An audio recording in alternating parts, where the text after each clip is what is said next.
Hello everyone, my name is Deepa Mehta and welcome back to the channel Kosher Learning. Today we are going to start part 2 of for theory of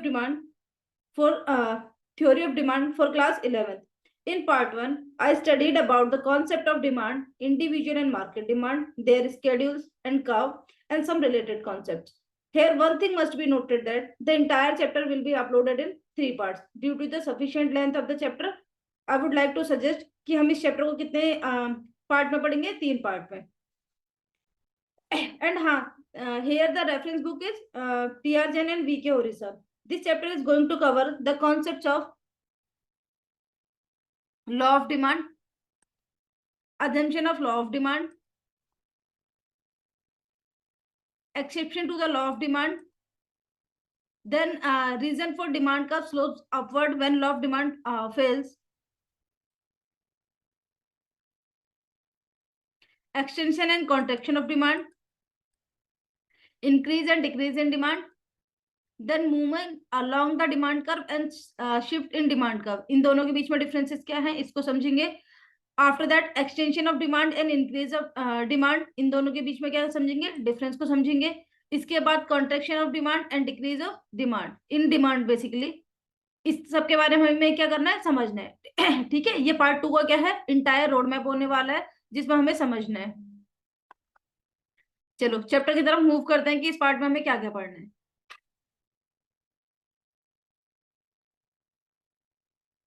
आज क्या पढ़ने जा रहे हैं हम, part 2.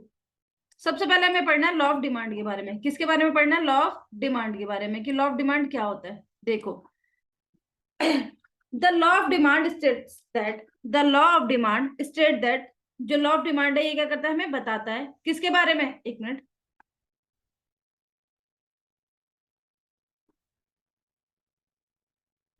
The law of demand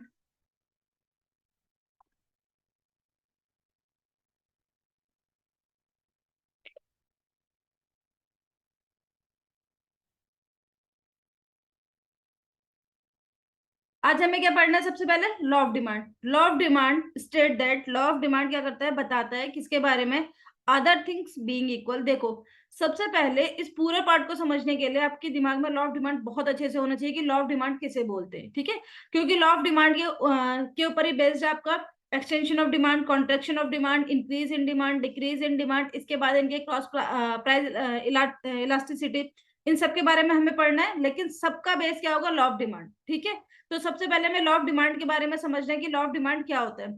the law of demand states that other things being equal, quantity demanded increase with a decrease in own price of the commodity and vice versa. इसका मतलब क्या हुआ, इन्होंने क्या बोला कि लॉ ऑफ डिमांड क्या कहते हैं, अदर थिंग बीइंग इक्वल. अभी हमें यही नहीं पता कि अदर थिंग्स है क्या.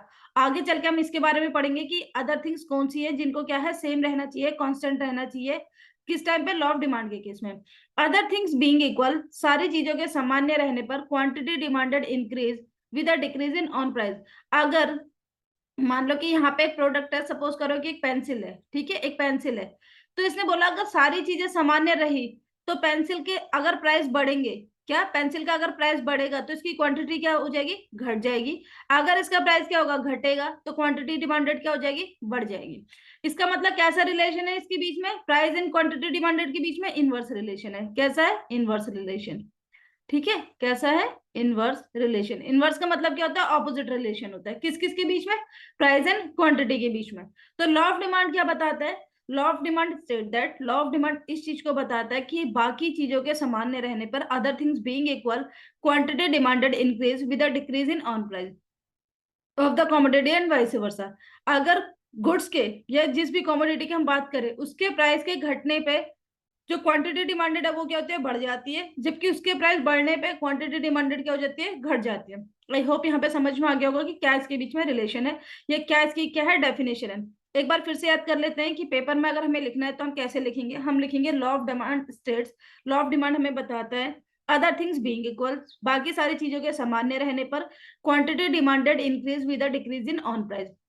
कॉमोडिटी के प्राइस घटने पे जो क्वांटिटी डिमांडेड है वो बढ़ जाती है, एंड वाइस वर्सा. ठीक है, एंड इसके ऑपोजिट भी. इसका ऑपोजिट क्या होगा कि कॉमोडिटी के प्राइस बढ़ने पे क्वांटिटी डिमांडेड क्या हो जाती है, घट जाती है. In other words there is an inverse relation. कैसा रिलेशन है, इनवर्स रिलेशन है.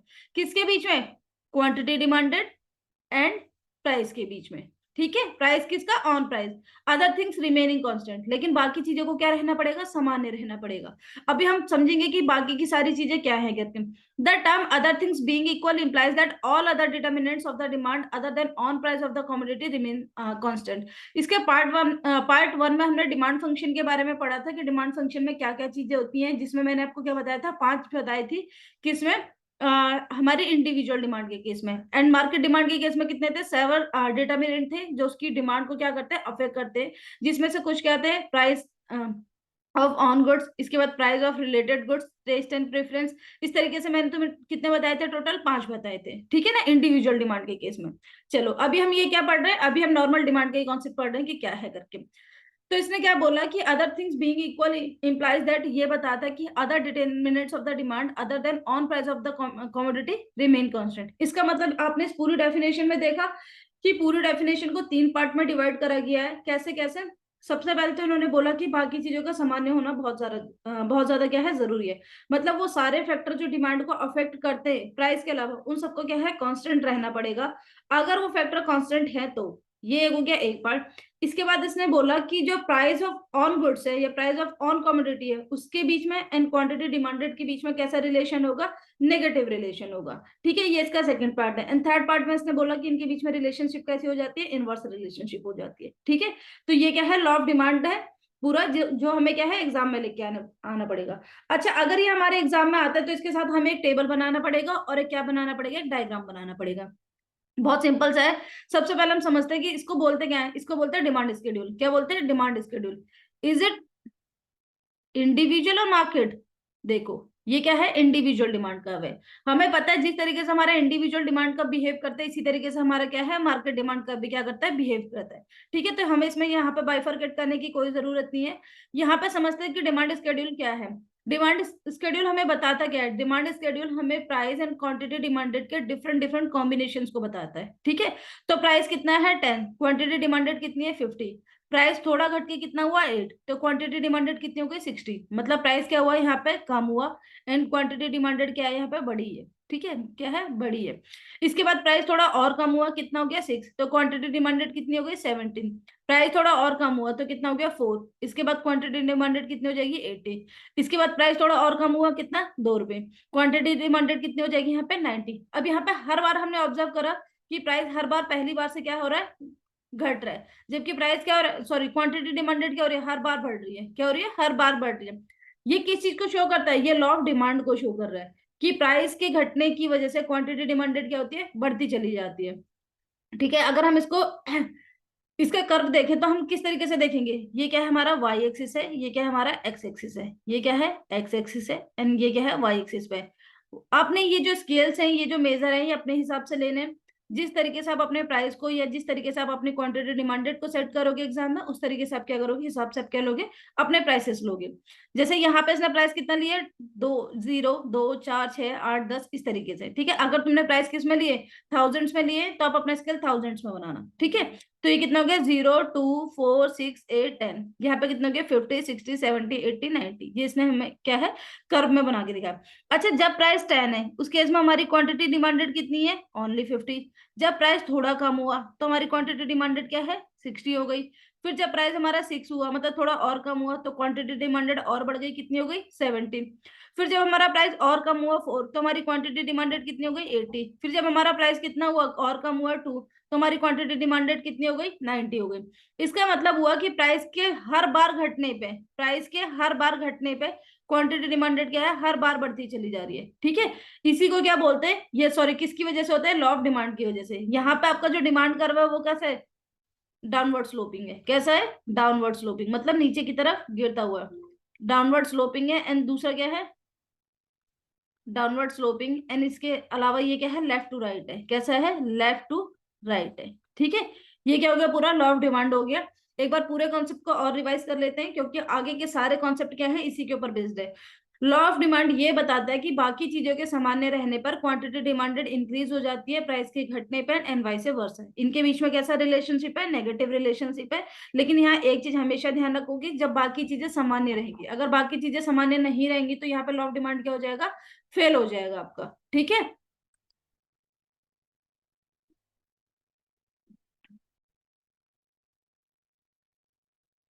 अभी हमें क्या समझना है, assumption of the law of demand, ठीक है। मतलब लॉ ऑफ डिमांड जो है वो किस अजम्पशन के ऊपर बेस्ड है, इसको समझने हैं।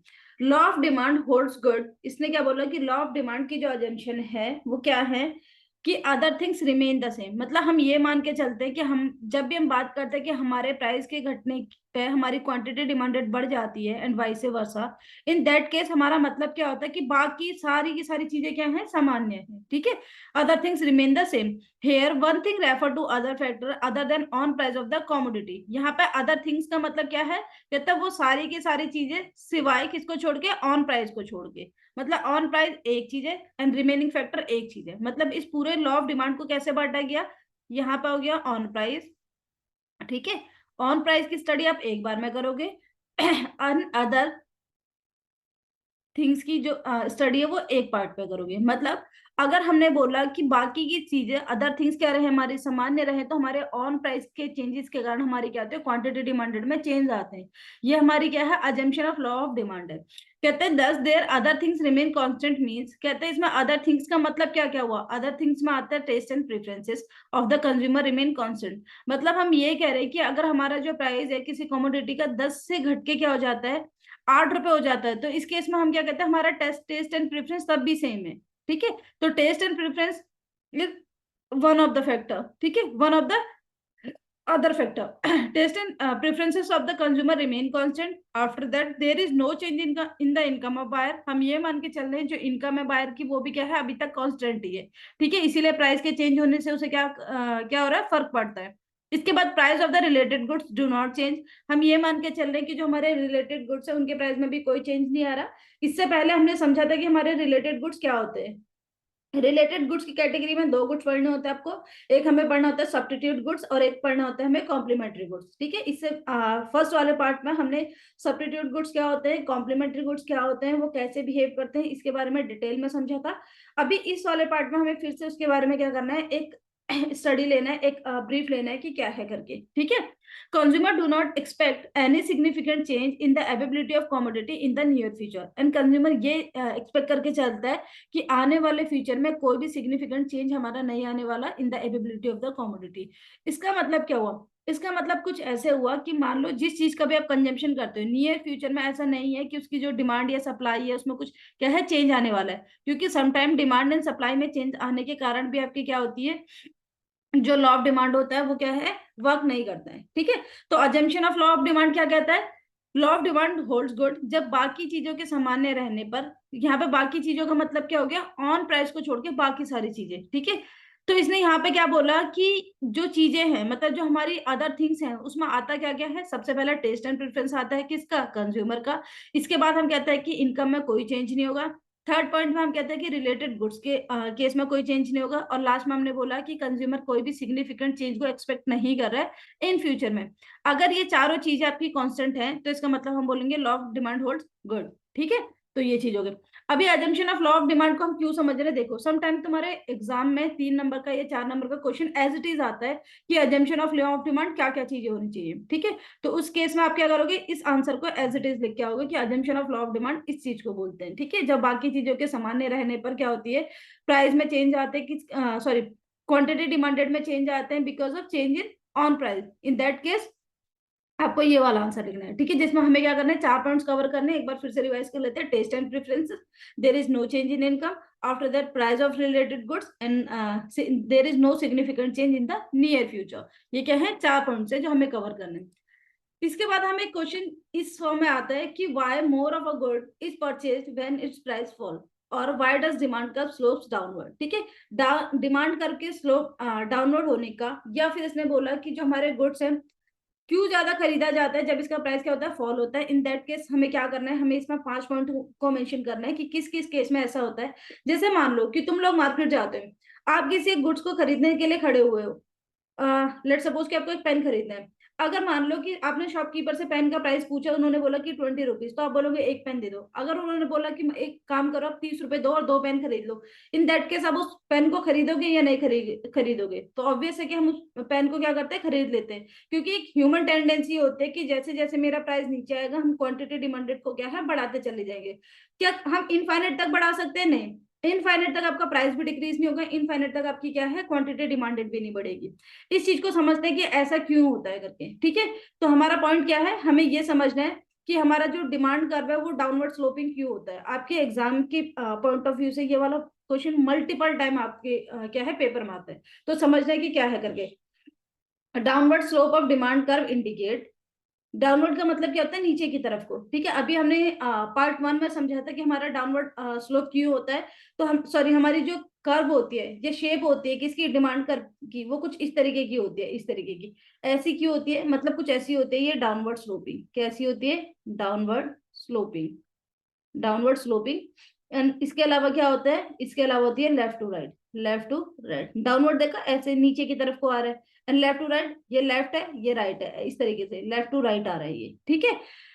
तो downward slope of demand curve indicate करता है that more is purchase in response to fall in price, मतलब ज्यादा खरीदा जाता है जब प्राइस क्या है घटता चला जाता है। When other things remain constant, ये चीज आपको बार बार याद होनी चाहिए।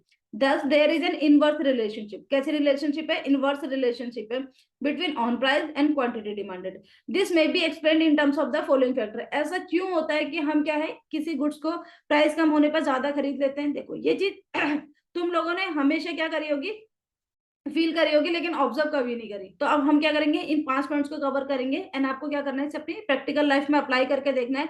फिर आपको समझ में आएगा कि अच्छा एक्चुअली में ऐसा होता है, ठीक है। क्योंकि हम क्या है ह्यूमन है, ह्यूमन का बिहेवियर कैसा होता है वो इसमें समझाया गया है कि क्या है करके। सबसे पहले इसने बोला कि law of diminishing marginal utility, इस कॉन्सेप्ट को हमने चैप्टर 3 में डिटेल्ड में समझा था, जहां पे चैप्टर का नाम ही क्या था, कंज्यूमर इक्विलिब्रियम यूटिलिटी एनालिसिस, ठीक है। चैप्टर 3 में इसके बारे में समझा था कि law of diminishing marginal utility क्या कहती है, ठीक है। Law of diminishing marginal utility के अंदर हमने क्या पढ़ा था कि जैसे जैसे आप किसी भी प्रोडक्ट की कंजम्पशन को बढ़ाते चले जाते हो, उसकी जो मार्जिनल यूटिलिटी है वो क्या है, कम होती चली जाती है। क्या होती है, कम होती चली जाती है, ठीक है। तो सबसे पहला है law of diminishing marginal utility. According to this law, as consumption of commodity increase, जैसे जैसे आप किसी भी कमोडिटी के कंजम्पशन को बढ़ाते हो, marginal utility derive from each successive unit goes on diminishing, मतलब हर एक प्रोडक्ट को कंज्यूम करने के बाद आपकी जो मार्जिनल यूटिलिटी है वो क्या है, घटती चली जाएगी। Accordingly for every additional unit to be purchase the consumer is willing to pay less and less price, मतलब जितना ज्यादा आप कंजम्पशन को बढ़ाओगे उतना ज्यादा आप क्या है प्राइस कम पे करोगे, ठीक है।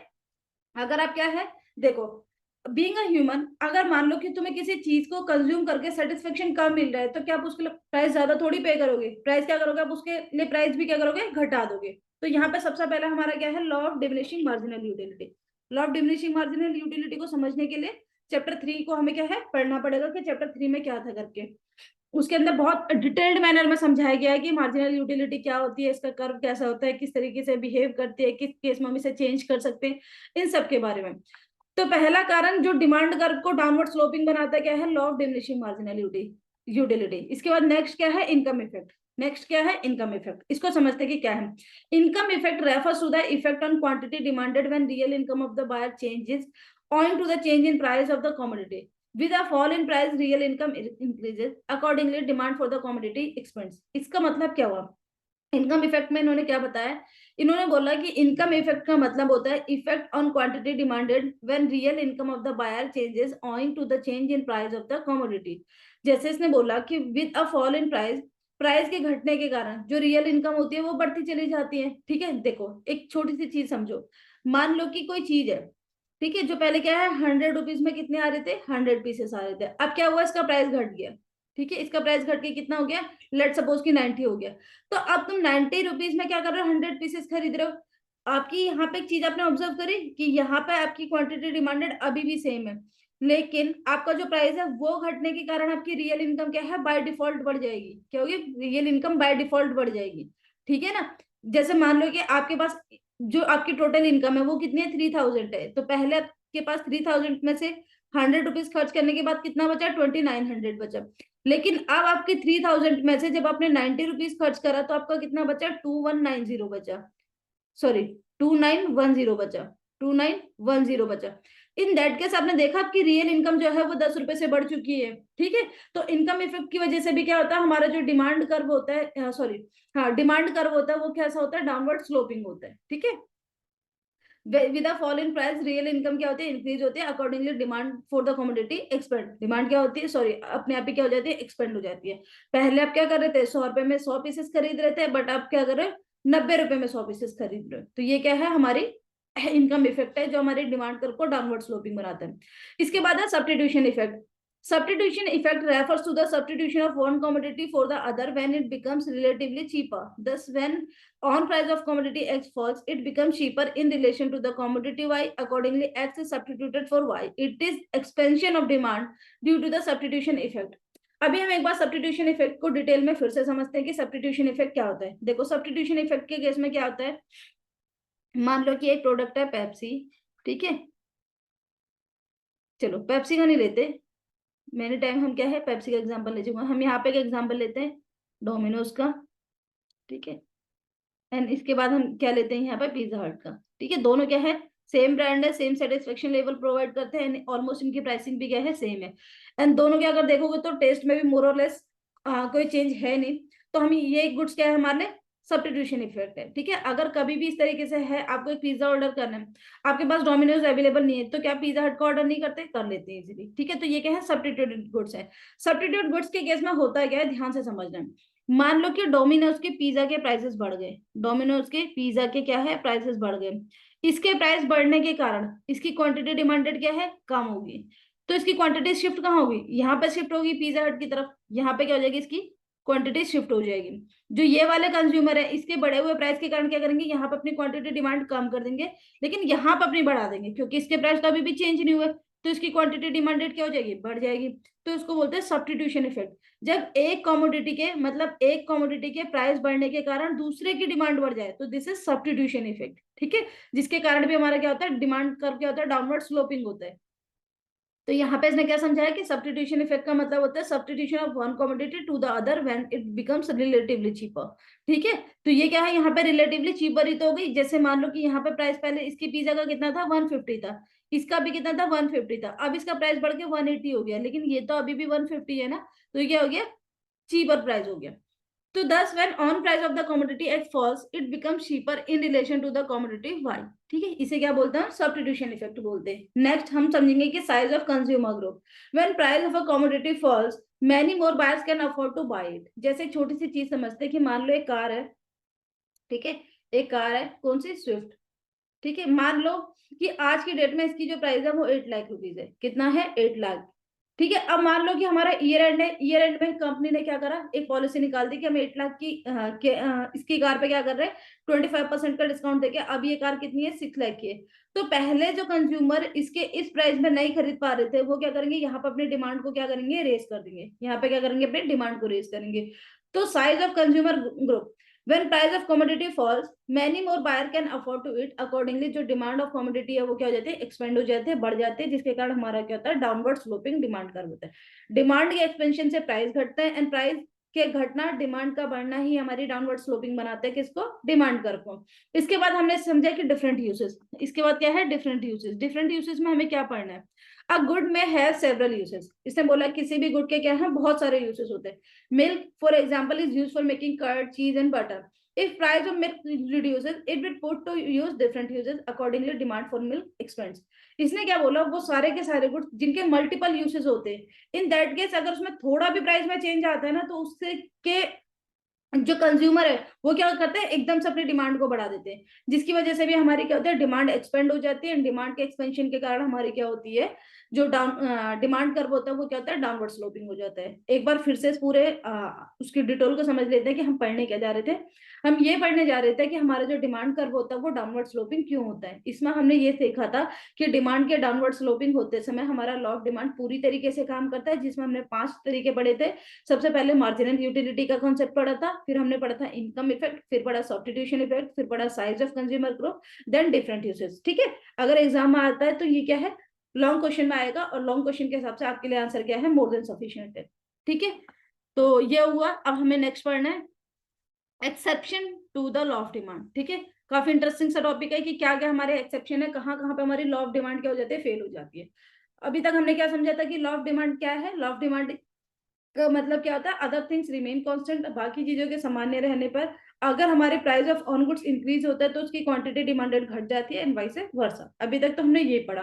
अब एक्सेप्शन में क्या पढ़ना है, इस चीज को समझना है। ठीक है, एक्सेप्शन भी अपने आप में क्या है, काफी इंटरेस्टिंग टॉपिक है, समझते हैं कि क्या है एक्सेप्शन के अंदर। ठीक है, तो एक्सेप्शन में सबसे पहले हमारा क्या है, देखो law of demand has some exception as well. इसने बोला लॉ ऑफ डिमांड आपका हर एक जगह पे काम नहीं करता है। There are some commodities whose demand expands with when their prices rise and contracts when their prices fall. ये काफी अजीब सी चीज नहीं है। इसने बोला कि लॉ ऑफ डिमांड के क्या है, कुछ एक्सेप्शन है। क्या है लॉ ऑफ डिमांड के कुछ एक्सेप्शन है। एक्सेप्शन का मतलब हो गया अपवाद, जहां पर आके आपका लॉ ऑफ डिमांड क्या हो जाता है, फेल हो जाता है। इसने बोला कि बहुत सारी कमोडिटी ऐसी भी हैं, कहते हैं यूज डिमांड एक्सपेंड, जिसकी डिमांड क्या होती है, एक्सपेंड होती है व्हेन देयर प्राइसेस राइज। मतलब डिमांड तभी बढ़ेगी जब प्राइस बढ़ेगा। मतलब ये क्या हुआ, प्राइस बढ़ेगा तो डिमांड बढ़ेगी। And contracts when there price fall, and price घटेगा जब इनकी क्या है, क्वांटिटी डिमांड भी क्या हो जाएगी, घट जाएगी। In such situations the demand curve slopes upward from left to right. अच्छा, जब ये लॉ ऑफ डिमांड का उल्टा है, मतलब ये इसका एक्सेप्शन में है, तो इसका जो डिमांड कर्व है ये भी कैसा हो जाएगा, उल्टा हो जाएगा। पहले हमारा डिमांड कर्व कैसा था, डाउनवर्ड, अब कैसा होगा, इसमें कैसा होगा, अपवर्ड। ठीक है, उसमें क्या था, left to right, left to right. Following are some notable exception to the law of demand. इसने बोला कि ये क्या है, हमारे कुछ एक्सेप्शन है जो हमें लॉ ऑफ डिमांड के एक्सेप्शन के रूप में पढ़ने। ठीक है, तो यहाँ पे समझते हैं कि क्या है एक्सेप्शन में। हमें पढ़ना है सबसे पहले आर्टिकल्स ऑफ डिस्टिंक्शन। इसको क्या बोलते हैं, देखो हमें पता है कि ह्यूमन टेंडेंसी के हिसाब से, अगर हम ह्यूमन टेंडेंसी को देखें तो कुछ लोग ऐसे भी होते हैं जिनको अपने आप को समाज से थोड़ा अलग दिखाना होता है। ठीक है, समाज से अलग दिखाने का मतलब ये होता है उनको ऐसा शो करना होता है वो क्या है, काफी ज्यादा प्रेस्टिजियस है, वो समाज में क्या है, रिच सोसाइटी से बिलोंग करते हैं, या वो ऐसी चीजों को कंज्यूम करते हैं जिसे कोई दूसरा इंसान खरीद नहीं सकता। तो ऐसे जो गुड्स होते हैं उनको क्या बोलते हैं, आर्टिकल ऑफ डिस्टिंक्शन बोलते हैं, अकॉर्डिंग टू प्रोफेसर वेवलेन। ठीक है, according to professor Veblen certain goods are article of social distinction. ठीक है, जैसे मान लो कि रोटी है, सारे के सारे लोग खा रहे हैं तो नॉर्मल गुड्स है। ठीक है, इसके अलावा हमने देखा कि सपोज करो एक फ्रिज है, क्या है, सारे लोग यूज कर रहे हैं तो वो क्या है, नॉर्मल गुड्स है। लेकिन कुछ चीजें ऐसी हैं जो क्या है, सोशल डिस्टिंक्शन को भी क्रिएट करती हैं। अभी समझेंगे कि कौन कौन सी चीजें हैं। कहते हैं this goods are demanded only because their prices are very high. कहते हैं इन गुड्स की डिमांड ही इसलिए करी जाती है क्योंकि इनके प्राइसेस क्या होते हैं, हाई होते हैं।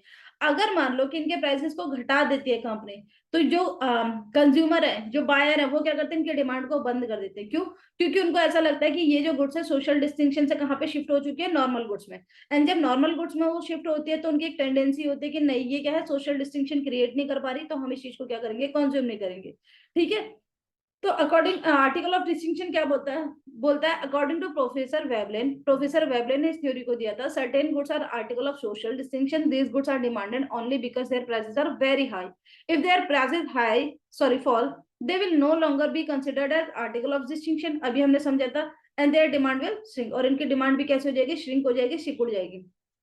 This goods defy the law of demand. इस तरीके के गुड्स क्या है, डिफाई कर देते हैं, कि क्या करते हैं, एक्सेप्शन क्रिएट करते हैं लॉ ऑफ डिमांड में। Precious diamond and vintage car में भी सीटेड एज एग्जांपल। इसने बोला जैसे प्रीशियस डायमंड होते हैं, कुछ लोगों को क्या होता है, शौक होता है डायमंड को परचेज करने का। किस तरीके के डायमंड, जो प्रीशियस है, जो उनके जैसा और ना मिल सके, या बहुत ही उनकी जो सप्लाई है वो क्या है, बहुत ही कम है, बहुत ही ज्यादा कम, तो वो क्या होते हैं, हमारे प्रीशियस डायमंड होते हैं। विंटेज कार हो गई, ठीक है, विंटेज कार समझते हैं, जो हमारी लग्जरी आइटम्स होती हैं, लग्जरी कार्स होती हैं, ये सारी की सारी क्या है, आर्टिकल ऑफ सोशल डिस्टिंक्शन है। इसके अलावा सपोज करो कि आप किसी बहुत ही ज्यादा महंगे होटल में स्टे करो, तो ये भी क्या है, आर्टिकल ऑफ सोशल डिस्टिंक्शन है।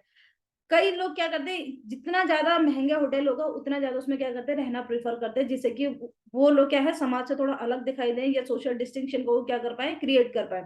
तो ये क्या है, कुछ एग्जाम्पल्स है, जैसे हमारी विंटेज कार हो गई, विंटेज प्रिंसेस डायमंड हो गया, ठीक है, लग्जरी होटल्स हो गए। ठीक है, ये सारे के सारे क्या हमारे एग्जांपल्स है, किस चीज के, आर्टिकल ऑफ सोशल डिस्टिंक्शन के। अच्छा, इन गुड्स को वेवलेन गुड्स भी बोला जाता है। ठीक है, इन गुड्स को क्या बोला जाता है, वेवलेन गुड्स भी बोला जाता है, क्योंकि थ्योरी किसने दी थी, हमारी प्रोफेसर वेवलेन ने। तो पहला एक्सेप्शन क्या हो गया, आर्टिकल ऑफ डिस्टिंक्शन। इसके बाद हमें समझना है गिवन गुड्स। ठीक है, अभी हमने क्या समझा था, आर्टिकल ऑफ सोशल डिस्टिंक्शन, जिनको क्या बोला जाता है, वेवलेन गुड्स भी बोला जाता है। अब हमें समझना है गिवन गुड्स के बारे में, कि गिवन गुड्स क्या होती है। ठीक है, अब इसको समझते हैं कि गिवन goods are highly inferior goods. देखो इंफीरियर का मतलब पता है क्या होता है इंग्लिश में, इंफीरियर का हिंदी मीनिंग होता है घटिया। ठीक है, क्या मतलब होता है, घटिया, और यू कैन से चीप। ठीक है, चीप। यहाँ पे चीप का मतलब सस्ता वाला चीप नहीं है, यहाँ पे चीप का मतलब क्या है, जो क्वालिटी में कम हो। तो Giffen goods are highly inferior goods. Giffen goods क्या होते हैं, हाईली इंफीरियर गुड्स होते हैं, जो कि शो करते हैं नेगेटिव इनकम इफेक्ट को। क्या करते हैं, जो क्या करते हैं, नेगेटिव इनकम इफेक्ट को शो करते हैं। As a result when price of such commodity falls their demand also falls. जब इनकी डिमांड प्राइस क्या होती है, घटती है, तो डिमांड भी क्या होती है, घट जाती है। Even when they happen to be relatively cheaper than other goods. This is popularly known as the giffen goods. इनको क्या बोला जाता है, giffen goods बोला जाता है। ठीक है, आगे बढ़ते हैं irrational judgment। क्या समझना में irrational judgment? irrational judgment क्या होता है, देखो law of demand fails when consumer judgment या जज the quality of a commodity bye its price. इसने बोला कि लॉ ऑफ डिमांड क्या करता है, फेल कर जाता है जब कंज्यूमर क्या करता है, जज करता है इसकी क्वालिटी को by its price. It is an irrational judgement. ये क्या होता है, इरेशनल एक जजमेंट है। Perhaps it is owing to a huge price difference between organic and non-organic products in the market that richer section of the society consider organic product are as of very high quality। जैसे इन्होंने example में बताया, इन्होंने बोला कि अगर आप देखो तो आपके यहाँ पे क्या है, दो तरीके के प्रोडक्ट है, मान लो ऑर्गेनिक है और नॉन ऑर्गेनिक है।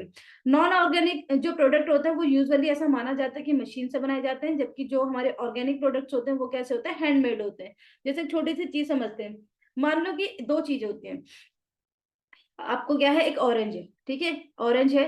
ऑरेंज एक तो ये है कि आपने क्या करा, उसे एग्रीकल्चर के पूरे प्रोसेस से क्या करके प्रॉपर खेतों में उसको क्या है, 1 महीना 15 दिन 20 दिन का टाइम देके क्या है, उसको पकने के लिए छोड़ दिया। तो ये हमारा ऑर्गेनिक कहलाएगा, क्योंकि हम इसमें किसी भी तरीके की फर्टिलाइजर, किसी भी तरीके के केमिकल का इस्तेमाल नहीं कर रहे। ठीक है, हमने सिंपली क्या कर रखा है, इसको मेन्योर की मदद से क्या कर रखा है, ग्रो कर रखा है। तो ये क्या हो गया, एक ऑर्गेनिक प्रोडक्ट हो गया।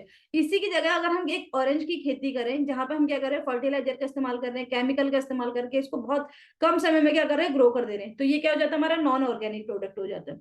तो समटाइम हमारे यहाँ पे ऐसा माना जाता है कि जो ऑर्गेनिक प्रोडक्ट्स होते हैं वो कहते हैं ज्यादा अच्छे होते हैं in comparison to non organic product. तो यहाँ पे इसने बोला कि ये भी क्या है, एक इरेशनल जजमेंट है। ऐसा जरूरी नहीं है कि आपका ऑर्गेनिक प्रोडक्ट हमेशा अच्छा होगा नॉन ऑर्गेनिक प्रोडक्ट से। It is totally depend upon the type of product. ठीक है, कहीं कहीं पे आपके ऑर्गेनिक प्रोडक्ट अच्छे हैं, बट कहीं कहीं पे आपके नॉन ऑर्गेनिक प्रोडक्ट भी क्या करते हैं, ज्यादा अच्छे से काम करते हैं। Accordingly quantity demanded of these product has tended to rise even when their prices are extremely high. तो इसीलिए ऑर्गेनिक प्रोडक्ट के केस में क्या होता है, सम टाइम मान लो कि एक ऑरेंज है जो ऑर्गेनिक तरीके से बना हुआ है, एक और ऑरेंज है जो क्या है, नॉन ऑर्गेनिक तरीके से बना हुआ है। तो ऑर्गेनिक जो नॉन ऑर्गेनिक, सपोज करो कि ऑरेंज है, ये हम एग्जांपल किसका ले रहे हैं, ऑरेंज का ले रहे हैं। ठीक है, जो नॉन ऑर्गेनिक ऑरेंज है, मान लो कि इसका प्राइस कितना है, 40 रुपीज है। ठीक है, एंड जो नॉन ऑर्गेनिक है इसका प्राइस कितना है, 140 रुपीज है। हम तब भी इसी को प्रीफर करते हैं, इसका ज्यादा प्राइस होने के बावजूद भी हम क्या करेंगे, इसी को प्रीफर करें। क्यों, क्योंकि हमें क्या लगता है कि ऑर्गेनिक प्रोडक्ट जो होते हैं वो ज्यादा अच्छे होते हैं in comparison to non organic product. ठीक है, तो ये क्या है, एक इरेशनल जजमेंट है। ठीक है, तो अभी हमने क्या समझा था कि हमारा लॉ ऑफ डिमांड क्या है, कहाँ कहाँ पे फेल कर जाता है। तो exception to the law of demand में हमने पढ़ा था आर्टिकल ऑफ सोशल डिस्टिंक्शन, पहली चीज। दूसरी चीज हमने पढ़ी गिवन गुड्स, तीसरी हमने पढ़ी इरेशनल जजमेंट। अब हमें पढ़ना है कि demand curve slopes upward when law of demand fails. अभी हमने पढ़ा था कि डिमांड कर्व की हमारी जो शेप है, एक्चुअल शेप है, वो कैसी होनी चाहिए, डाउनवर्ड स्लोपिंग होनी चाहिए। कैसे होनी चाहिए, डाउनवर्ड स्लोपिंग होनी चाहिए, लेफ्ट टू राइट होनी चाहिए। लेकिन अभी हमने पढ़ा था कि हम किसके बारे में पढ़ गया है कि लॉ ऑफ डिमांड फेल करता है 3 सिचुएशन में, article of social distinction, given goods and इसके बाद इरेशियल जजमेंट। तो जब इसका हमारा क्या होगा, कॉन्सेप्ट ही बिल्कुल उल्टा हो चुका, तो कर्व इसका कैसा बनेगा, उल्टा बनेगा। पहले क्या था, डाउनवर्ड, अब क्या हो गया, अपवर्ड। पहले क्या था, डाउनवर्ड, अब क्या हो गया, अपवर्ड। ठीक है, अपवर्ड का मतलब कुछ ऐसा हुआ, पहले हमारा लॉ ऑफ डिमांड कर्व ऐसे बनता था, अब कैसे बन गया, ऐसे। ठीक है, तो क्या है, ये ऐसे बन गया। ठीक है, मतलब कैसे है ये, इस तरीके से अपवर्ड स्लोपिंग। कैसी शेप है इसकी, अपवर्ड स्लोपिंग। ठीक है, अपवर्ड स्लोपिंग में क्या होता है, when law of demand fails the demand curve does not slope downward, instead it slopes upward. जब लॉ ऑफ डिमांड फेल होता है, अभी हमने पढ़ लिए 3 reason law of demand fails के, कौन कौन से हैं, सोशल डिस्टिंक्शन पहला, गिवन गुड्स दूसरा, एंड इरेशनल जजमेंट तीसरा। ठीक है, इरेशनल जजमेंट तीसरा। When law of demand fail the demand curve does not slope downward, जो डिमांड कर्व है वो स्लोप डाउनवर्ड ना होकर कैसा होता है, अपवर्ड होता है। जैसे यहाँ पे जब प्राइस कम था तो हमने क्या करा, मान लो कि एग्जांपल किस चीज का है, ये एग्जांपल है, मान लो कि डायमंड का है। ठीक है, तो डायमंड के केस में क्या होता है, जब प्राइस हमारा क्या है, P1 है, तो क्वांटिटी हमने कितनी डिमांड करी, ओनली Q1। जैसे ही प्राइस बढ़ेगा हम क्या करेंगे, अपनी क्वांटिटी डिमांडेड को भी क्या करेंगे, बढ़ा देंगे। मतलब हम क्या करेंगे, अब अपने प्राइस को क्या करेंगे, क्वांटिटी डिमांडेड को बढ़ा के और फिर हम क्या करेंगे, अपनी सॉरी प्राइस को बढ़ा के हम क्या करेंगे, अपनी क्वांटिटी डिमांडेड को बढ़ा देंगे। इन एनी केस डायमंड का प्राइस घट के नीचे आ जाता है तो हम क्या करेंगे, अपनी डिमांड को भी घटा देंगे। ये किसके कारण हो रहा है, ये सोशल डिस्टिंक्शन के कारण हो रहा है। ठीक है, हमें ऐसा लग रहा है कि प्राइस घटने पर ये गुड्स जो है ये वेवलेंट गुड्स से कहाँ पर शिफ्ट हो जाती है, ये नॉर्मल गुड्स पर शिफ्ट हो जाते हैं। तो इन दैट केस हम क्या करेंगे, इसकी डिमांड को घटा देंगे डिस्टिंक्शन में। ठीक है, तो यहाँ पे क्या था, यहाँ पे हमने एग्जाम्पल किसका ले लिया, ये डायमंड का ले लिया, तो यहाँ से गिफिन को हटा देते हैं। ठीक है, सेम थ्योरी हमारी काम करते हैं गिफिन गुड्स में, सेम थ्योरी काम करते हैं हमारी इरेशनल जजमेंट के केस में। अब यहाँ पे समझते हैं। As already stated, positive relationship between demand and price of the commodities established in case of given goods and when goods are demanded simply because of their high prices or when consumers judge the quality of the commodity by its price। तो इन सारे ही cases में आपका क्या होगा, demand curve कैसा होगा, slopes upward हो जाएंगे। ठीक है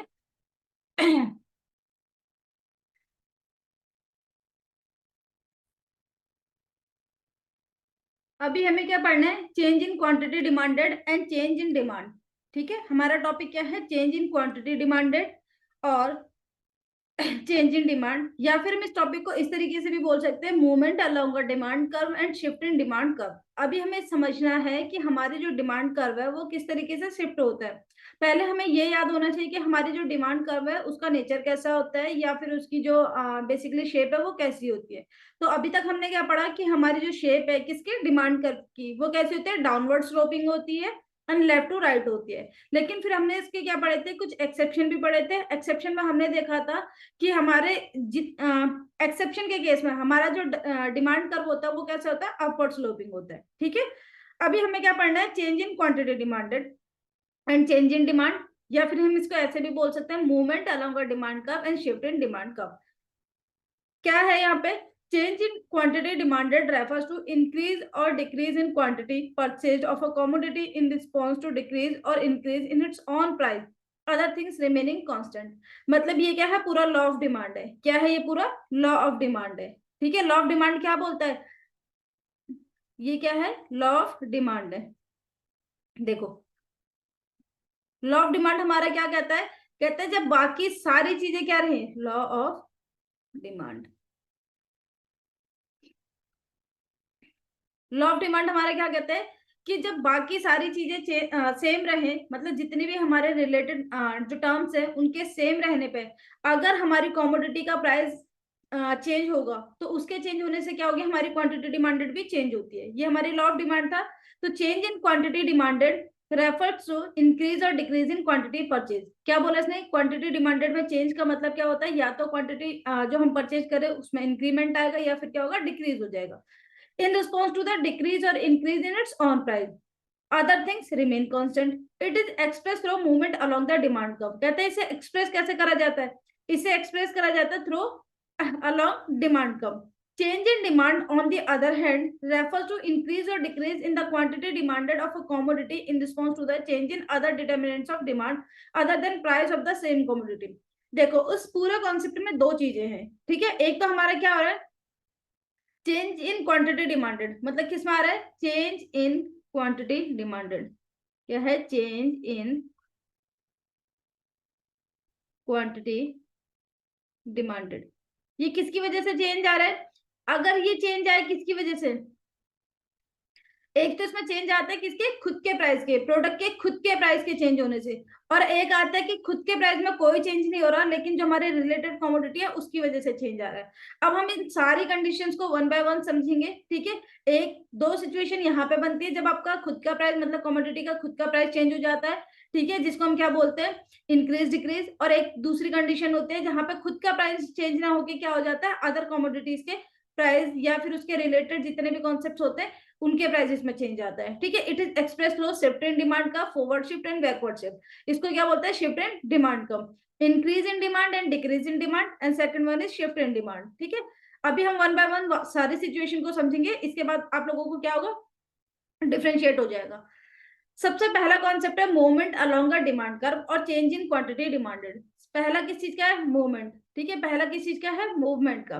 when due to change in its own price alone quantity demanded of a commodity change, it is expressed by different point on the same demand curve. इसने क्या बोला, जब हमारा क्या है, due to change in its own price, मतलब खुद के प्राइस चेंज होने से, कुछ इस तरीके से ये क्या है, मान लो कि पहले आपका प्राइस यहाँ पे था तो क्वांटिटी डिमांडेड इतना था, प्राइस के कम होने से क्वांटिटी डिमांडेड बढ़ गया, फिर प्राइस थोड़ा और कम हुआ तो क्वांटिटी डिमांडेड बढ़ गया। इस तरीके से ये क्या है आपका डिमांड कर्व बनेगा, ये क्या है आपका डिमांड कर्व बनेगा। तो यहाँ पे आपका डिमांड कर्व हमेशा एक ही रहता है, क्या होगा, सिर्फ एक ही डिमांड कर्व बनेगा। इसी में आपके क्या है डिफरेंट डिफरेंट क्या है इक्विलिब्रियम सेट हो जाएंगे। तो when due to change in its own price, ये खुद का ही प्राइस तो चेंज हो रहा है ना, पहले प्राइस पी था, फिर P1 हुआ, फिर P2 हुआ, जिसकी वजह से क्वांटिटी पहले क्या थी Q थी, फिर Q1 हुई और Q2 हो गई, ठीक है। तो when due to change in its own price alone quantity demanded of a commodity change, it is express by different points on the same demand curve. इसे एक्सप्रेस कैसे करा जाता है, different different points, different different points से एक point ये हो गया, एक पॉइंट ये हो गया, ठीक है, एंड एक पॉइंट ये हो गया on the same demand curve. It is also called movement along a demand curve. इसे क्या बोला जाता है, इसे मूवमेंट भी बोला जाता है अलोंग अ डिमांड कर्व। और चेंज इन क्वांटिटी डिमांडेड क्या बोले जाते हैं, movement along a demand curve. अगर एग्जाम में क्वेश्चन आएगा तो सेम लैंग्वेज में लिख के आएगा कि मूवमेंट अलोंग डिमांड का क्या होता है या कौन सी इसकी सिचुएशन है। तो इसमें आपको पता होना चाहिए जब खुद के प्राइस में चेंज होने के कारण हमारी क्वांटिटी डिमांडेड में चेंज हो तो उसे क्या बोलते हैं, मूवमेंट बोलते हैं।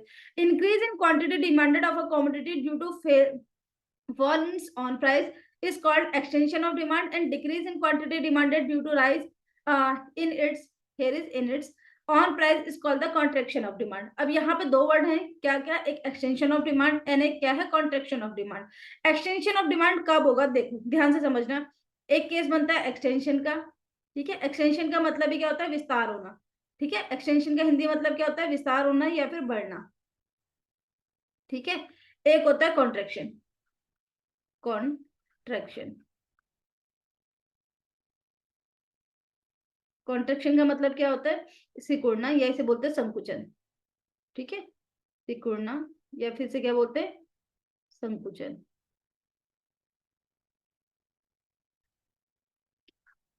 देखो इसको वन बाय वन समझते हैं कि क्या होता है।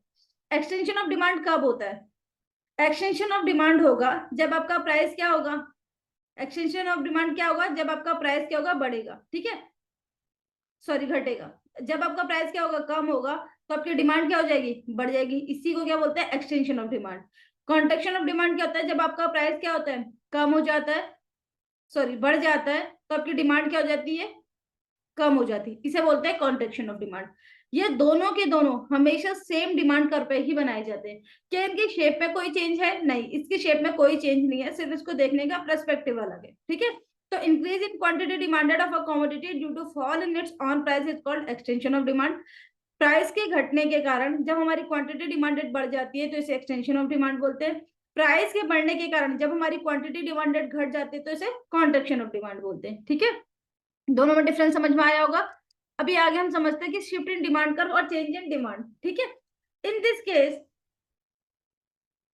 अभी इससे पहला वाला केस हमने क्या पढ़ा था, मूवमेंट का, किसका पढ़ा था, मूवमेंट का। अभी हम किस चीज का पढ़ रहे हैं, शिफ्ट का। मूवमेंट हमेशा ऐसे ऊपर नीचे होगा, ठीक है, एंड शिफ्ट क्या होगा, यहाँ है तो यहाँ चला जाएगा, या यहाँ पर है तो यहाँ आ जाएगा, इसे शिफ्ट बोलते हैं, ठीक है, दोनों में डिफरेंस है। अब हम समझते हैं shift in demand curve.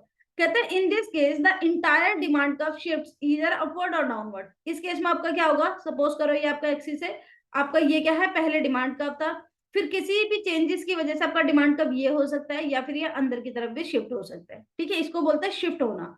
In this case the entire demand curve either shift upward or downward. This type of change take place when quantity demanded changes due to the change in factors other than on price of commodity such as change in income, fashion, etc. इस तरीके के changes आते कब है, देखो इस तरीके के चेंजेस कब आएंगे, एक चीज हम ध्यान से समझते हैं। सपोज करो कि ये हमारा एक ग्राफ है, ठीक है, पहले हमारा ये प्राइस था और ये क्या था, हमारा क्वांटिटी डिमांडेड था, ठीक है ना, जिसकी वजह से हमारा क्या हो गया, ये डिमांड कर्व बना। अब हमारे रिलेटेड गुड्स के प्राइस में क्या आ गया, चेंज आ गया। रिलेटेड गुड्स के, सपोज करो कि रिलेटेड गुड्स के हमारे प्राइस क्या हो गए, बढ़ गए, ठीक है, जिसकी वजह से उसकी डिमांड कम होगी। अगर उसकी डिमांड कम होगी तो इसकी डिमांड क्या हो जाएगी, बढ़ जाएगी। तो हमारी क्या है, प्राइस अभी भी सेम है, लेकिन क्वांटिटी हमारी क्यू से क्या हो गई, Q1 हो गई। तो अब आपका जो डिमांड कर्व है ना, ये कहाँ शिफ्ट हो गया, इधर की तरफ शिफ्ट हो गया। कहाँ शिफ्ट हो गया, इधर की तरफ शिफ्ट हो गया। पहले डिमांड कर्व डी था, अब डी से क्या हो गया, D1 हो गया। इसी को क्या बोलते हैं, शिफ्ट इन डिमांड कर्व। क्या बोलते हैं, शिफ्ट इन डिमांड कर्व। दो केसेस होते हैं, या तो आपका डिमांड कर्व बाहर की तरफ शिफ्ट होगा या अंदर की तरफ शिफ्ट होगा। समझते हैं कि क्या क्या हमारे केसेस हैं और कब होता है ये, शिफ्ट इन डिमांड कब होता है, कब होता है, चेंज इन रिलेटेड फैक्टर। ठीक है, रिलेटेड फैक्टर्स के बहुत सारे हो सकते हैं, वन बाय वन समझेंगे अभी क्या है।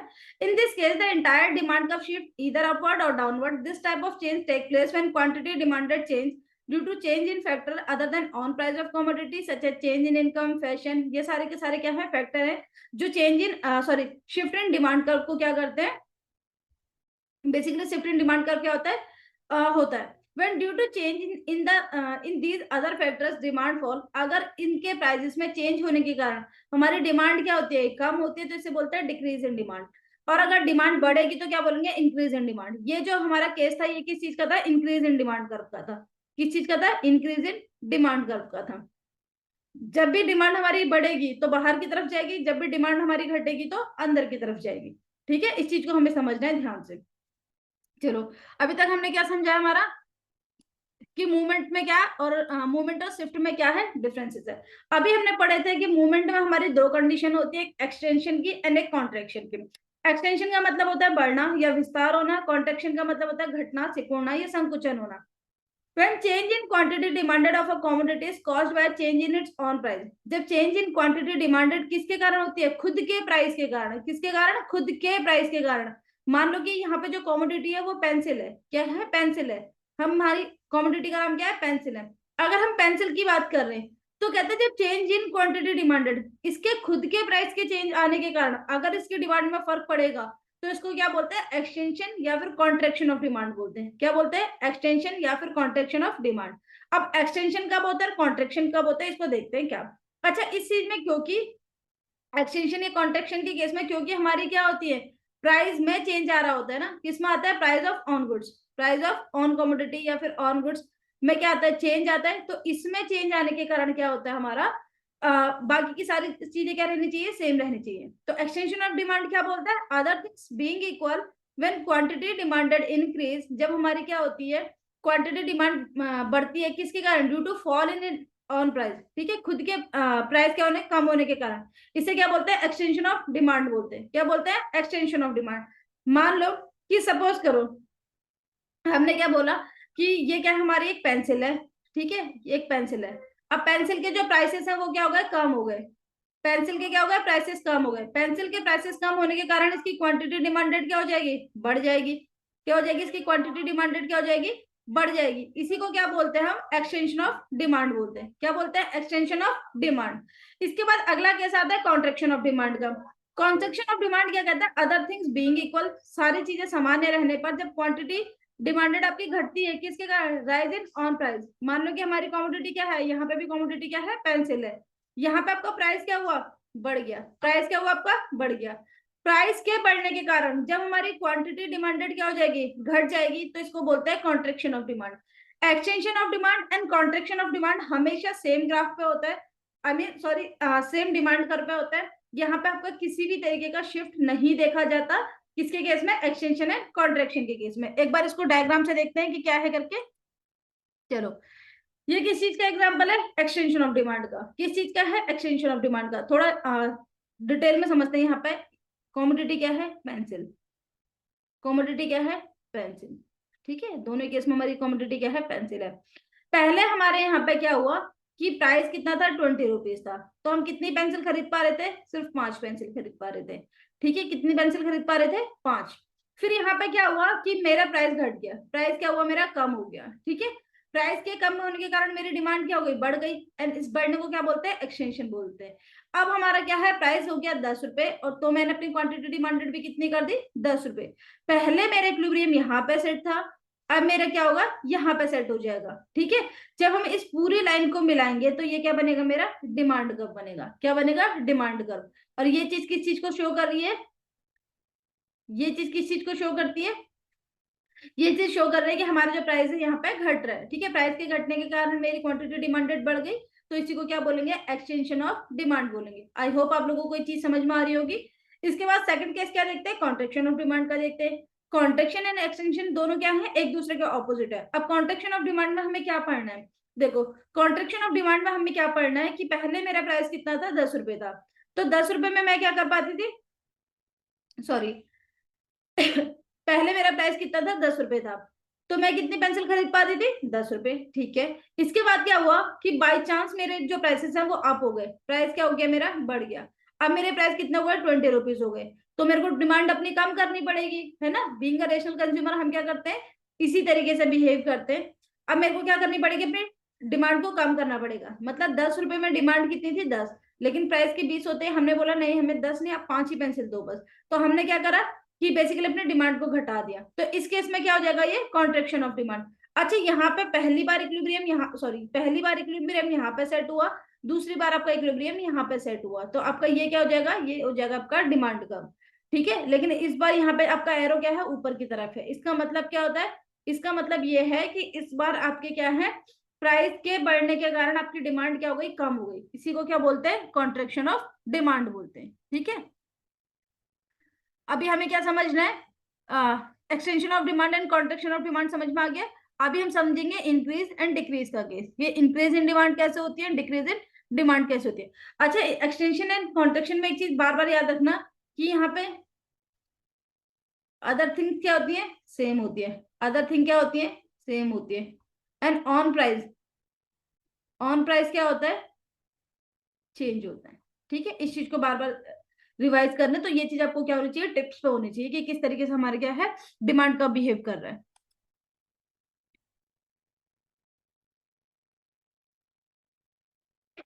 अभी हमने क्या पढ़ा, मूवमेंट के बारे में, ठीक है। अभी हमें किसके बारे में पढ़ना है, शिफ्ट के बारे में, ठीक है, कि शिफ्ट इन डिमांड कब कब होता है। देखो, शिफ्ट इन डिमांड के दो केसेस हैं, एक है हमारा इंक्रीज इन डिमांड और एक क्या है हमारा डिक्रीज इन डिमांड, ठीक है। एक हमारा क्या है, increase in demand and second one is decrease in demand. When quantity demanded of a commodity changes owing to a change in other factors। अभी जब हमने मूवमेंट के बारे में पढ़ा था, तो मूवमेंट में हमने क्या पढ़ा था कि यहाँ पे क्या होती है, अदर थिंग्स क्या रहती है, सेम रहती है। अदर थिंग्स क्या रहती है, सेम रहती है। जबकि हमारा ऑन प्राइस क्या होता है, चेंज हो जाता है, ठीक है। लेकिन ये कॉन्सेप्ट क्या है, उसका ऑपोजिट कॉन्सेप्ट है। इसमें क्या होगा, ऑन प्राइस क्या रहेगा, सेम रहेगा, जबकि अदर थिंग्स में क्या आएगा, चेंज आएगा, ठीक है। तो when quantity demanded of a commodity changes owing to a change in other factors other than price of the commodity, commodity के प्राइस के अलावा, ठीक है, it is a situation of increase or decrease in demand, it is indicated by a shift in demand curve, ठीक है। Shift in demand कब कैसे हो सकता है, फॉरवर्ड भी हो सकता है, बैकवर्ड भी हो सकता है, आगे की तरफ भी हो सकता है और पीछे की तरफ भी हो सकता है। यहाँ पे आगे और पीछे का मतलब लेफ्ट एंड राइट साइड से होता है, ठीक है। यहाँ पे छोटी सी चीज समझते हैं कि क्या हमारा increase and decrease in demand curve का केस बनेगा। देखो, जैसे मान लो कि यहाँ पे क्या है, एक पेंसिल है, ठीक है, जिसकी कंपनी क्या है, एचपी है, ठीक है। और एक पेंसिल है जिसकी क्या है, अप्सरा है, ठीक है। ये दोनों ही ब्रांड है पेंसिल के। अब यहाँ पे हुआ क्या कि दोनों का जो प्राइस था वो 5 रुपीज है, ठीक है। पर पेंसिल का प्राइस कितना है, 5 रुपीज है। अब यहाँ पे क्या हुआ कि जो एचपी की पेंसिल है, इसका प्राइस 5 रुपीज से बढ़ के कितना हो गया, 8 रुपीज हो गया। इस केस में जब इसका प्राइस बढ़ेगा तो इसकी क्वांटिटी क्या हो जाएगी, घट जाएगी। जब इसकी क्वांटिटी घटेगी, इसका मतलब इसके कस्टमर घट गए, तो इसके कस्टमर कहाँ पे शिफ्ट होंगे, अप्सरा की तरफ शिफ्ट हो जाएंगे। कहाँ पे शिफ्ट हो जाएंगे, अप्सरा की तरफ। तो इसका मतलब यहाँ पे क्या हुआ कि इसका प्राइस अभी भी सेम है, लेकिन इसकी क्वांटिटी डिमांडेड क्या हो चुकी है, बढ़ चुकी है, ठीक है। तो ये किसका केस बन जाएगा, increase and decrease in demand का। पहला हमें केस पढ़ना है इंक्रीज इन डिमांड का, फिर हम इसका सेकंड केस पढ़ेंगे डिक्रीज इन डिमांड का, और इसके क्या देखेंगे हम, डिमांड कब देखेंगे। when more of a commodity is purchased at its existing price, जब हम एग्जिस्टिंग प्राइस पे ही ज्यादा कमोडिटी को परचेज कर पाते हैं, जैसे यहाँ वाला केस था, इसी को क्या बोलते हैं, it is a situation of increase in demand. In other words, increase in demand occurs when quantity demanded of a commodity increases because of the factors other than on price of the commodity। अभी हमने पूरे example को समझा HP और एप्सरा की pencil के साथ। यहाँ पे causes of increase in demand, क्या क्या कारण है जिसकी वजह से इंक्रीज इन डिमांड होता है, तो अदर फैक्टर्स जितने भी है वो सारे के सारे क्या हो जाएंगे, यहाँ पे कॉजेज हो जाएंगे, ठीक है। अदर फैक्टर जितने भी है वो सारे के सारे यहाँ पे क्या हो जाएंगे, कॉजेज हो जाएंगे। सिचुएशन में डिमांड कब शिफ्ट फॉरवर्ड, जब आगे की तरफ बढ़ता है तो क्या किसके रीजन होते हैं, हो सकता है कि कंज्यूमर की इनकम क्या हो जाए, बढ़ जाए। सेकंड, सब्सिट्यूट गुड्स की क्या हो जाए, प्राइस बढ़ जाए, ये एक रीजन हो सकता है। When price of the complementary goods fall, जब प्राइस के कॉम्प्लीमेंट्री गुड्स की क्या हो जाए, कम हो जाए। या फिर taste and preference of the consumer shift in favour of the commodity. And last one is availability of the commodity is expected to reduce in the near future. One by one यहाँ पे इसके causes समझते हैं कि क्या क्या है, ठीक है। अगर हम इसके कॉजेस समझ जाते तो हमें फिर डिक्रीज इन डिमांड में बहुत ज्यादा दिक्कत नहीं आएगी। देखो, सबसे पहले हम एक चीज समझते हैं कि अगर कंज्यूमर की इनकम क्या होती है, इंक्रीज होती है। मान लो कि एक कंज्यूमर है जिसकी इनकम कितनी है, 100 रुपीज है। अब इसकी इनकम क्या है, 120 रुपीज हो जाएगी। तो 120 रुपीज के केस में ये क्या है, अपनी जो डिमांड है वो गुड 1 से गुड 2 की तरफ शिफ्ट कर देगा। किस केस में, जब इस गुड 2 का सेटिस्फेक्शन लेवल क्या होगा, गुड 1 से ज्यादा होगा। तो ऐसे केसेस में इसकी क्या हो जाएगी, इसकी जो डिमांड है, हालांकि गुड 2 की डिमांड सॉरी प्राइस में कोई भी चेंज नहीं आया, उसके बावजूद यहाँ पे क्या हो रहा है, कंज्यूमर की इनकम बढ़ने के कारण इसकी क्या हो रही है, डिमांड बढ़ रही है। तो ये कारण है किस चीज का, शिफ्ट इन डिमांड का। सेकंड केस बनता है प्राइस ऑफ सब्स्टिट्यूट गुड्स। यहाँ पे जो एग्जांपल था सब्स्टिट्यूट गुड्स का ही एग्जांपल था, जहां पे हमें पता है एचपी एंड अप्सरा ये दोनों की दोनों क्या है, सेम सेटिस्फेक्शन देंगे। तो एचपी के प्राइस बढ़ने के कारण एचपी की क्या हो जाएगी, क्वांटिटी डिमांडेड घट जाएगी, एंड इसके जो कस्टमर है वो शिफ्ट हो जाएंगे किसकी तरफ, अप्सरा पेंसिल की तरफ। और यहाँ पे क्या होगा, इसका एग्जिस्टिंग प्राइस पे ये क्या है, ज्यादा डिमांड हो जाएगी किस चीज की, कमोडिटी की। Third one is complementary goods के जब क्या होता है, प्राइस फॉल होते हैं। लेट सपोज कि हमारी कॉम्प्लीमेंट्री गुड्स कौन कौन सी है, कार एंड पेट्रोल। क्या है, कार एंड पेट्रोल। मान लो कि यहाँ पे क्या होता है कि इस वाले गुड्स की, कार के मान लो कि क्या हो जाते हैं, प्राइस घट जाते हैं, ठीक है। इसकी प्राइस घटने के कारण इसकी क्वांटिटी डिमांडेड क्या हो जाएगी, बढ़ जाएगी। जब इसकी क्वांटिटी बढ़ेगी तो इस कार को रन करने के लिए आपको पेट्रोल की भी जरूरत पड़ेगी। तो इन दैट केस आपकी क्वांटिटी डिमांडेड भी क्या हो जाएगी, इंक्रीज हो जाएगी, ठीक है। तो थर्ड केस क्या हो जाएगा, when price of complementary goods fall. Fourth है टेस्ट एंड प्रेफरेंस। जब कस्टमर का जो टेस्ट एंड प्रेफरेंस है वो किसकी तरफ शिफ्ट हो जाए, कॉमोडिटी की तरफ शिफ्ट हो जाए। लेट सपोज कि मान लो पहले बच्चे लाइक करते थे अब एचपी की पेंसिल, लेकिन अब मान लो कि उनको अप्सरा की पेंसिल पसंद है। तो इन दैट केस यहाँ पे प्राइस सेम होने के बावजूद भी, क्योंकि कस्टमर का टेस्ट एंड प्रेफरेंसेस चेंज हो चुकी है, तो वो क्या करेगा, अपनी डिमांड को शिफ्ट करेगा कहाँ, एचपी से अप्सरा की तरफ। इसके बाद when availability of the commodity is expected to reduce in near future. जब हमें ऐसा लगता है कि जिस गुड्स को हम कंज्यूम करते हैं वो नियर फ्यूचर में हमें नहीं मिलने वाली, तो इन दैट केस हम क्या करते हैं, उसकी डिमांड को इंक्रीज कर देते हैं। जैसे मान लो कि आपने गुड़ का नाम सुना है, जागीरी जिसे बोला जाता है, ठीक है, गुड़। इसकी क्या होती है कि हमें पता है इसका जो बेसिकली इसकी जो सप्लाई है वो यूजुअली अच्छे क्वालिटी के गुड़ की जो सप्लाई होती है वो विंटर्स में ज्यादा होती है। तो हम क्या करते हैं, विंटर में से थोड़ा स्टोर करके रख देते हैं, है ना। तो इस केस में क्या होता है, सेम प्राइस पे भी हम क्या करते हैं, इसकी डिमांड को बढ़ा देते हैं। तो ये क्या है, causes of increase in demand है। इंक्रीज इन डिमांड हमने पढ़ा था कि कब होती है, जब खुद का प्राइस सेम रहने पर बाकी सारे फैक्टर में चेंज आने के कारण क्या होती है, डिमांड आपकी चेंज होती है। ये था इंक्रीज इन डिमांड का केस। अभी हमें समझना है इसका डायग्राम क्या है, ठीक है। देखो यहाँ पे हम इसका डायग्राम, ये किस चीज का डायग्राम है, ये है इंक्रीज इन डिमांड का। किस चीज का, इंक्रीज इन डिमांड का।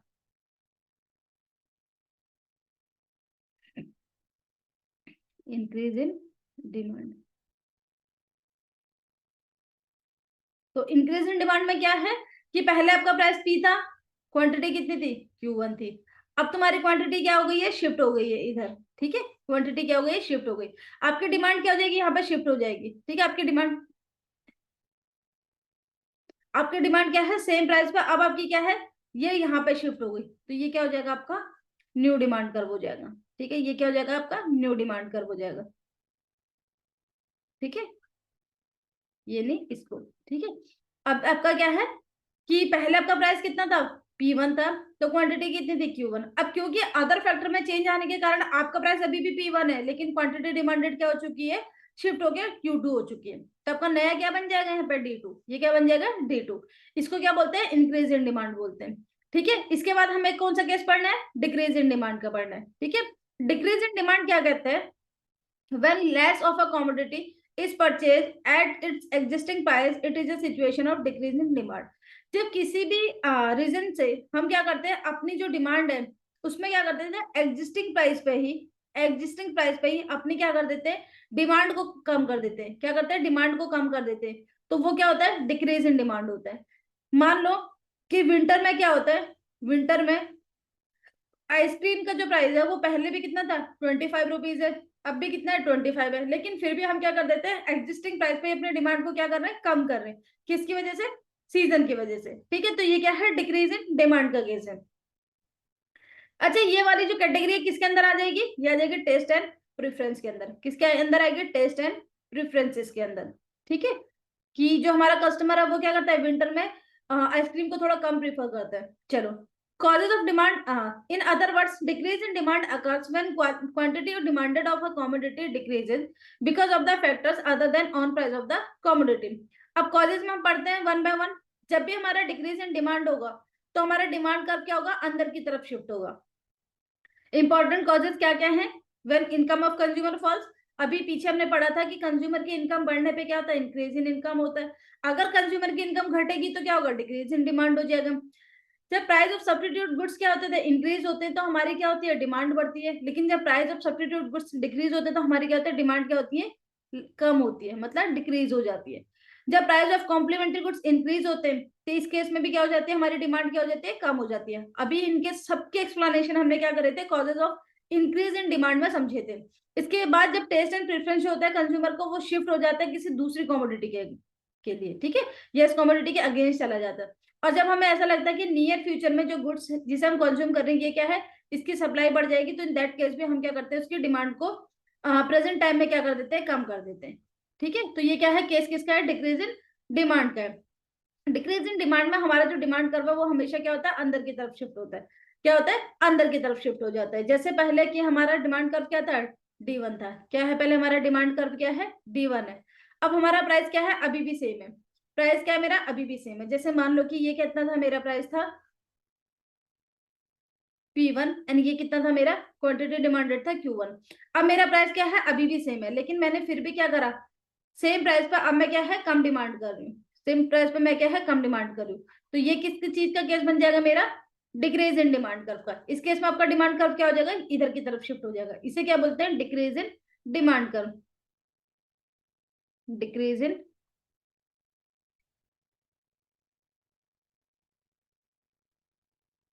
डिमांड। ठीक है, डिक्रीज इन डिमांड किसके कारण होता है? Decrease in demand. यहाँ पे एक बार इस डायग्राम को दोबारा से ड्रॉ करते हैं। इस तरीके से डायग्राम बनता है आपका। ये प्राइस है तो हमारी डिमांड कर्व ये हो जाएगा। ठीक है, प्राइस हमारा कांस्टेंट है, एग्जिस्टिंग है, लेकिन हमारी डिमांड क्या है? बढ़ चुकी है। ये प्राइस आपका P था, ये Q था, ये Q1 है। ठीक है, ये आपकी डिमांड क्या है? D। इसके बाद हमारा प्राइस बढ़ने के, सॉरी, एग्जिस्टिंग प्राइस पे क्वांटिटी डिमांडेड बढ़ने के कारण मेरी डिमांड कर्व क्या हो गई? D1 हो गई। लेकिन इस वाले केस में क्या होता है कि आपका ग्राफ क्या होता है? कुछ इस तरीके से बनता है। ये आपका प्राइस क्या है? P एंड क्वांटिटी डिमांडेड क्या है? Q। तो आपका डिमांड कर्व यहाँ पे सेट हो जाएगा। ये क्या है? आपका डिमांड कर्व है। लेकिन किसी भी रीजन से आपका क्या हुआ कि क्वांटिटी डिमांडेड क्या हो गई? कम हो गई। अब तुम्हारी क्वांटिटी डिमांडेड कितनी है? Q1। तो आपका नया डिमांड कर्व कितना बन जाएगा? D1। ठीक है, ये इंक्रीज इन डिमांड का केस है, ये डिक्रीज इन डिमांड का केस है। अब तुम लोगों को समझ में आ गया होगा कि किस केस में मूवमेंट होता है, किस केस में शिफ्ट होता है। ठीक है, मूवमेंट की दो कंडीशन है, extension of demand and contraction of demand. And इसकी शिफ्ट शिफ्ट इन डिमांड की दो कंडीशन है, increase in demand and decrease in demand. ठीक है, अब इसमें एक बार हम क्या करते हैं, थ्योरी के पर्पज से समझ लेते हैं कि अगर ये पेपर को अगर ये क्वेश्चन पेपर में आता है तो हमें किस किस तरीके से लिखना है। आपके यहाँ पे डिफरेंसेस कई तरीके से आते हैं। देखो, movement along the demand curve and shift in demand curve भी आ सकता है, या फिर ये भी पूछ सकता है कि extension of demand and increase in demand में क्या डिफरेंस है। या इस तरीके से भी पूछ सकता है कि contraction of demand and decrease in demand में भी क्या फर्क है। या ये भी पूछ सकता है कि extension of demand and contraction of demand में भी क्या फर्क है। तो ठीक है, क्वेश्चन को क्या करेगा, इसकी लैंग्वेज को घुमा के पूछ सकता है। अगर तुम लोगों को अभी तक का एक्सप्लेनेशन समझ में आ गया होगा तो आप लोगों को बिल्कुल भी प्रॉब्लम नहीं होगी इसको लिखने में। अब हम क्या करते हैं, इनके डिफरेंसेस को समझते हैं। मूवमेंट अलोंग द डिमांड का एंड शिफ्ट इन डिमांड का। मूवमेंट कब होता है? एक्सटेंशन एंड कॉन्ट्रेक्शन के केस में। शिफ्ट कब होता है? इंक्रीज एंड डिक्रीज के केस में। इस केस में एक्सटेंशन एंड कॉन्ट्रेक्शन में क्या होता है? ऑन प्राइस क्या होता है? चेंज हो जाता है। ऑन प्राइस क्या होता है? चेंज होता है। इसमें क्या होता है? अदर थिंग्स क्या होती है? चेंज होती है। ठीक है, movement along the demand curve refers to all such situation when change in demand is related to change in on price। खुद के प्राइस में चेंज आने से क्या होता है? जब शिफ्ट होता है, सॉरी, चेंज आता है क्वांटिटी डिमांडेड में, तो क्या बोलते हैं? मूवमेंट बोलते हैं। It is also called change in quantity demanded. इसे चेंज इन क्वांटिटी डिमांडेड के नाम से भी जाना जाता है। ठीक है, बहुत ज्यादा हमारे यहाँ पे क्या है, कंफ्यूजिंग से लैंग्वेज है, डिफ्रेंशिएट करना आना चाहिए।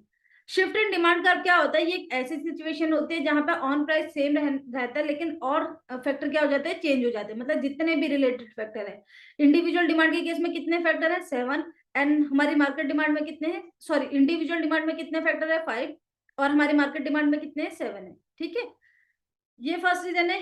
Moment along the demand curve का पहला रीजन क्या है, जब हमारे खुद के प्राइस में चेंज आने के कारण मेरी डिमांड में चेंज आता है तो उसे क्या बोलते हैं, मोमेंट बोलते हैं। ठीक है, एंड इसको किस नाम से जाना जाता है, क्वांटिटी डिमांडेड के नाम से भी जाना जाता है।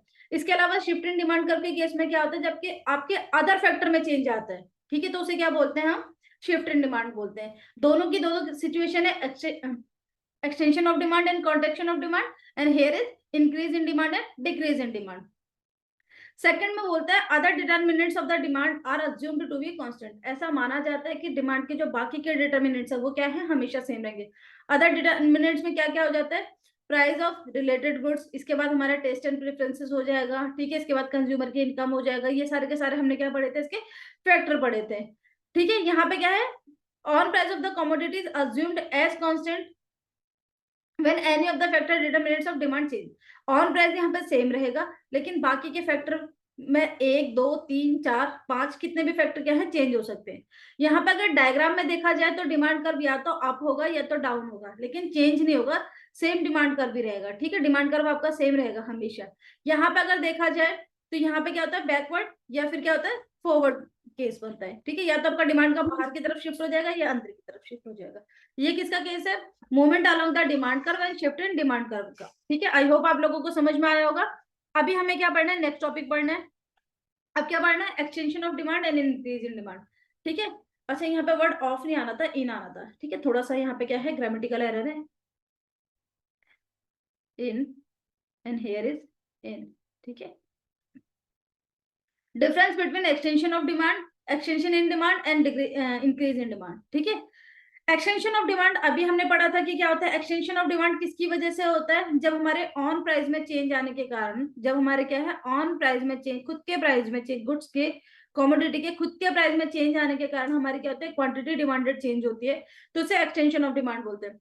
Extension of demand refers to increase in quantity demanded due to decrease in own price of the commodity. ठीक है, अगर मान लो कि मैंने बोला एक पेंसिल है, पेंसिल का प्राइस क्या है, पेंसिल का जो प्राइस है और यहाँ पे क्वांटिटी हो गया। ठीक है, अगर इसका प्राइस पहले 10 रुपए था तो हम क्या कर रहे थे, 20 पेंसिल खरीद रहे थे, लेकिन जैसे प्राइस 5 हुआ तो हमने क्या करा, इसकी 25 पेंसिल्स को खरीदा। तो ये किस चीज का बन जाएगा, एक्सटेंशन ऑफ डिमांड का केस बन जाएगा।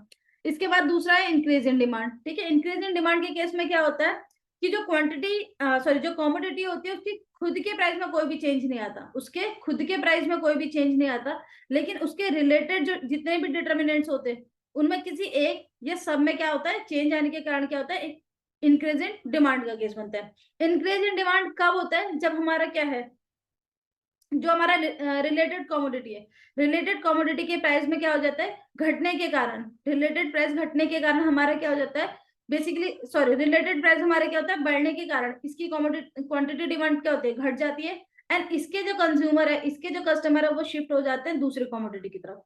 तो किसका केस बनता है, इंक्रीज इन डिमांड का केस बनता है। Extension of demand is studied on the assumption that other determinants of the demand are constant. यहाँ पे ऐसा माना जाता है कि ऑन प्राइस को छोड़ के बाकी सारी चीजें क्या है, कांस्टेंट है। ठीक है, ऑन प्राइस क्या है, चेंज होगा, अदर फैक्टर क्या है, अदर फैक्टर कैसे रहेंगे, कांस्टेंट, कांस्टेंट। इस केस में क्या होता है, increase in demand is studied on the assumption that on price of the commodity is constant. यहाँ पे ऑन प्राइस क्या रहेगा, कांस्टेंट रहेगा, कांस्टेंट रहेगा, जबकि बाकी के रिलेटेड जो क्या है, रिलेटेड हमारे जो डिटर्मिनेंट्स है ये क्या हो जाएंगे, चेंज हो जाते हैं।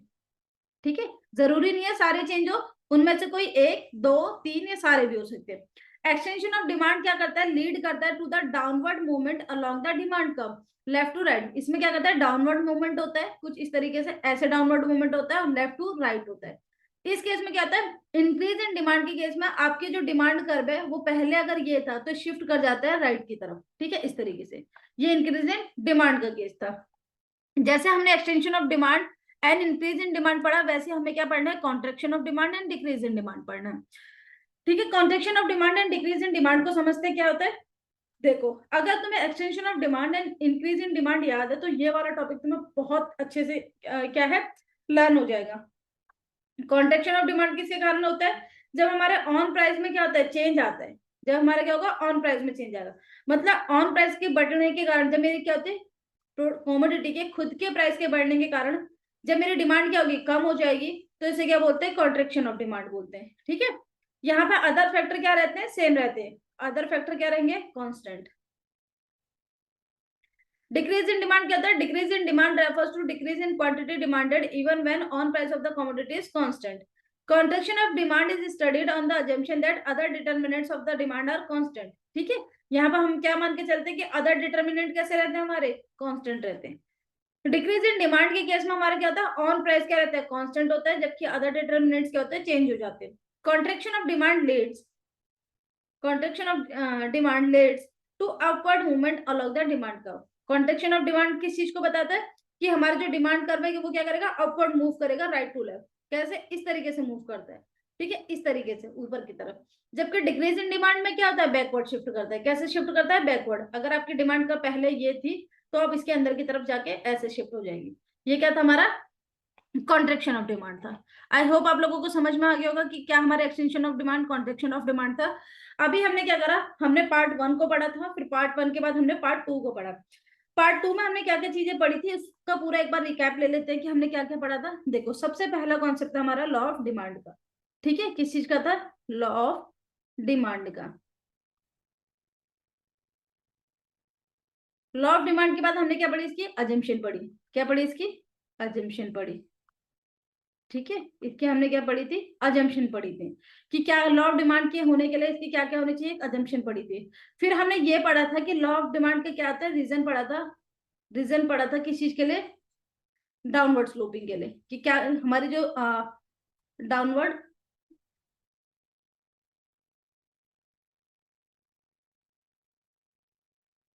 डाउनवर्ड स्लोपिंग के लिए, डाउनवर्ड स्लोपिंग के लिए। ठीक है, इसके बाद हमने क्या पढ़ा था, इसके बाद हमने पढ़ा था मूवमेंट।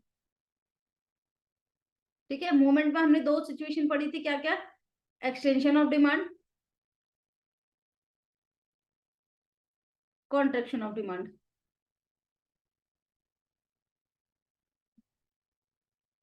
इसके बाद हमने क्या पढ़ा था, शिफ्ट। शिफ्ट की दो कंडीशन क्या थी, increase in demand and decrease in demand. इसके अलावा हमने क्या पढ़े थे, normal goods, inferior goods, inferior goods, normal goods and inferior goods. इसके अलावा हमने पढ़ा था कि कहाँ पे हमारे जो है लॉ ऑफ डिमांड क्या कर जाता है, फेल कर जाता है। लॉ ऑफ डिमांड क्या करता है, फेल करता है। तो ये क्या था, हमारा पूरा रोड मैप था इस चैप्टर का, जहां पे हमने पूरे चैप्टर को कवर अप करा कि इस तरीके से पढ़ना है। अभी इसके रिमेनिंग पोर्शन में हमें क्या पढ़ना है, क्रॉस इलास्टिसिटी ऑफ प्राइस के बारे में पढ़ना है। ठीक है, और उसके बाद ये क्या होगा, हमारा चैप्टर खत्म हो जाएगा। ये वाला जो चैप्टर है पूरा हमारे 3 पार्ट्स में आया हुआ है। ठीक है, आई होप आप लोगों को समझ में आया होगा पूरा कि किस तरीके से था, क्या था। इन एनी केस आपको किसी भी तरीके की प्रॉब्लम, किसी भी तरीके की डिफिकल्टी लगती है लैंग्वेज से रिलेटेड, ठीक है, कि कुछ बच्चे ऐसे होते हैं जो सिर्फ इंग्लिश को प्रीफर करते हैं, कुछ बच्चे सिर्फ हिंदी को प्रीफर करते हैं, तो प्लीज मेरे को उस चीज को बताना। कुछ बच्चे अगर आपको लैंग्वेज से रिलेटेड कोई इश्यू लगता है, या फिर आपको क्या है प्रेजेंटेशन में कोई इश्यू है, या आपको ऐसा लगता है कि स्पीड रिलेटेड कोई इश्यू, अगर किसी भी तरीके की कोई प्रॉब्लम हो तो प्लीज आप मेरे को कमेंट सेक्शन के थ्रू बता देना कि आपको क्या इश्यू है। ठीक है, और अगर आपको ये नोट्स चाहिए हो तो आप मेरे को प्लीज कमेंट सेक्शन में बता देना। ठीक है, अपने टेलीग्राम चैनल पे हम क्या करेंगे, इनको अपलोड कर देंगे। ठीक है, and thank you so much. अगर आपको चैनल सही लगा हो, मेरा पढ़ाने का तरीका सही लगे, तो प्लीज इस चैनल को सब्सक्राइब कर देना। Thank you so much.